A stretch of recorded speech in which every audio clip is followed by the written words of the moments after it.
Hi, it's Patrick Hutzel from IntensiveCareHotline.com with another quick tip for families in intensive care. So I'm talking to this client at the moment who has their 58-year-old dad in ICU after cardiac arrest about 10 days ago. And her father is not waking up after the induced coma. They're now lowering the sedation, but he's not waking up even though he's sort of slowly taking steps towards coming off the ventilator. Now, here are some questions that she asked me, and I want to go through them in this video. So she's asking me, as trembling or shaking is one of the side effects of phenytoin, what evidence is there to show this is not the case? Now, let me just elaborate on that. When someone had a cardiac arrest and had a potentially hypoxic brain injury, there's always the risk of seizures, and phenytoin is simply a prophylactic medication that's being given to prevent seizures after hypoxic/anoxic brain injury, which is the case in her dad's situation. Other medications that can be given to prevent seizures are Keppra. In this case, they're obviously giving phenytoin. Now, what I can tell you from experience is that after cardiac arrest, a lot of patients are trembling or shaking, also called jerking movements, and it's hard to distinguish whether they are seizures or just other signs of the hypoxic or anoxic brain injury. I don't know whether there is any evidence that phenytoin is causing shaking or trembling. I think it's probably the seizures causing shaking or trembling. I think if anything, maybe they need to increase the phenytoin, but then a lot of it depends also on what else is your dad on, or was he on, like for example, was he on propofol, was he on midazolam? Is he still on any of those medications? Is he still on fentanyl or morphine? Because they could take away the edge from the trembling as well. It could be as simple as that he's waking up slowly because sedation has been completely switched off, which is what you're telling me is probably the case. Let's get on with your questions. Before he was put on this medication, phenytoin, he was a lot more stable, but since the medication has started, he deteriorated. This suggests the medication is not right for him. Now, it doesn't necessarily suggest that. It really depends what other medications he's on as well. Is his heart stable? Is he on inotropes? Is he on vasopressor? So it all depends on that as well. Next, what evidence does the ICU team have to show he will not recover, especially after the progress he has shown over the last few days? Well, I guess that's where the rubber hits the road. There is no evidence that he's not making any progress. I mean, it's 10 days in ICU. It's not 10 weeks in ICU. As you've heard me say over and over again, they're trying to be in control of the narrative, and they're trying to talk you out of a recovery of your dad, and the recovery for your dad will need to take time, but we will come more to that in a moment. After there is no significant evidence to suggest that severe brain damage has been done, and his heart has been stable for his condition, and he's also coming up to 50% of breathing on his own.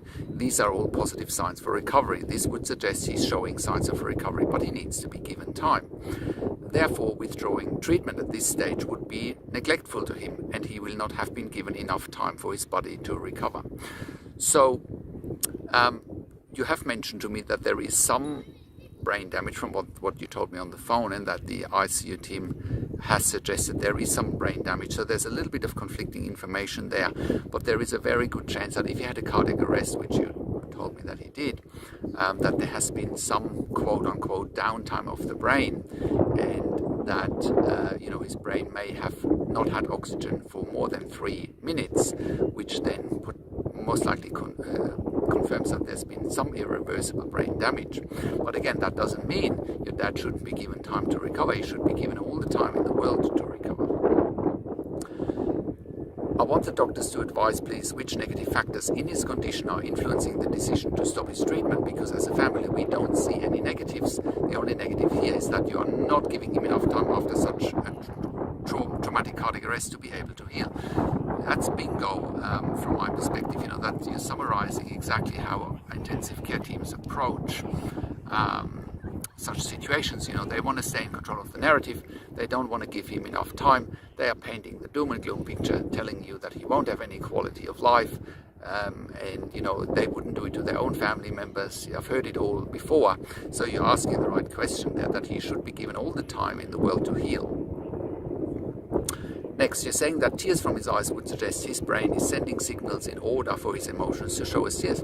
Yeah, absolutely. It's hard to read what's going on, but tears is a sign that he's probably not in a happy place, and that can only be changed by moving forward, really. This client is actually in the UK, and the client says the NHS website suggests recovery from a coma can take several weeks, therefore to give up on him less than a week would be neglectful. 100%. Again, ICUs want to manage beds, they want to manage staff, they want to manage their budgets, and that's why they want to stay in control of the narrative and telling you that there's no hope, right? There's always hope, and they need to give him time if he's not waking up, if he needs more time on the ventilator, if he's not in a CPAP or pressure support mode yet, he needs to be given time, and if he can't be weaned off the ventilator in the next few days, he needs to be given a tracheostomy, and then he'll have all the time in the world to recover and hopefully get out of intensive care alive. So that is my quick tip for today. If you have a loved one in intensive care, go to intensivecare.hotline.com, call us on one of the numbers on the top of our website, or send us an email to support@intensivecare.hotline.com. Also, have a look at our membership for families in intensive care at intensivecaresupport.org and join us there. Also, if you need a medical record review for your loved one, or in intensive care or after intensive care, please contact us as well. We can help you with that. Subscribe to my YouTube channel for regular updates for families in intensive care. Share the video with your friends and families. Give it a like. Subscribe to my YouTube channel. And comment below what you want to see next, or what insights and questions you have from this video. Thanks for watching. This is Patrick Hutzel from intensivecare.hotline.com, and I will talk to you in a few days.